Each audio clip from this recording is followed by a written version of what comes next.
रायगड महाराष्ट्रासह देश विदेशातील ताज्या बातम्या पाहण्यासाठी मॅक्स इंडिया लाईव्ह चॅनलला सबस्क्राईब करा आणि बेल आयकॉन दाबायला विसरू नका। मॅडम, काय अपडेट आहे? आतापर्यंत 48 तासांपेक्षा जास्त अवधी उलटून गेलाय, कुठपर्यंत केसचा प्रोग्रेस आहे? ॲक्च्युली ह्याच्यामध्ये आम्ही टीमची संख्या वाढवलेली आहे। सध्या 13 टीम आहेत आणि कंटिन्युअसली त्याची शोध मोहीम चालू आहे। त्याच्या गावाच्या आजूबाजूच्या ठिकाणीही काही बस स्टँड, रेल्वे स्टेशन्स वगैरे अशा ठिकाणीही आपण CCTV फुटेज वगैरे कनेक्ट करत आहोत। त्याचबरोबर तांत्रिक विश्लेषणावरून त्याच्या कॉन्टॅक्ट्समधले जे लोक आहेत त्यांच्याकडेही इंटरोगेट करत आहोत। त्याच्या फॅमिलीच्या लोकांनाही आपण चौकशीसाठी हे घेतलेलं आहे, ताब्यात घेतलेलं आहे। एकूणच परवा हा इन्सिडेंट घडल्यापासून या आरोपीची ओळख पटवल्यानंतर कंटिन्युअसली हा फॉलोअप सगळे अधिकारी आणि कर्मचारी फील्डवरती करत आहेत। त्याचबरोबर आता माननीय आयुक्त सरांनी 1 लाखाचं बक्षीसही जाहीर केलेलं आहे या केसमध्ये। जो कोणी, कारण तो जर आजूबाजूला त्याच्या गावाच्या वगैरे फिरत असेल तर त्याला पकडून देण्याच्या दृष्टिकोनातून 1 लाखाचं बक्षीसही या केसमध्ये जाहीर केलेलं आहे।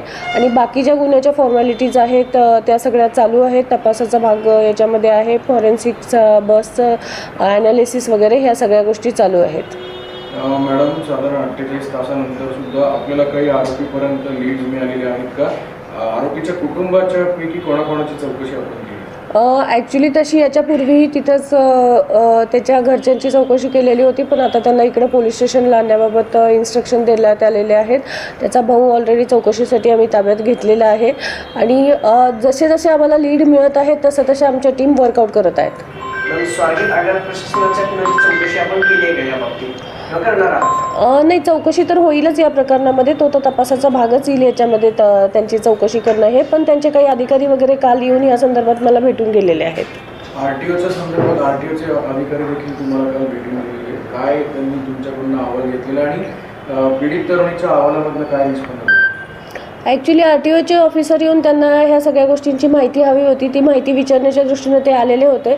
त्यानुसार त्यांना केसच्या संदर्भातली सर्व माहिती प्रोव्हाइड करण्यात आलेली आहे। पीडित तरुणीच्या अहवालातनं काय निष्पन्न झालं? त्याच्या बाबतीत आता याच्यावरती चॅनलवरती बोलणं योग्य राहणार नाही।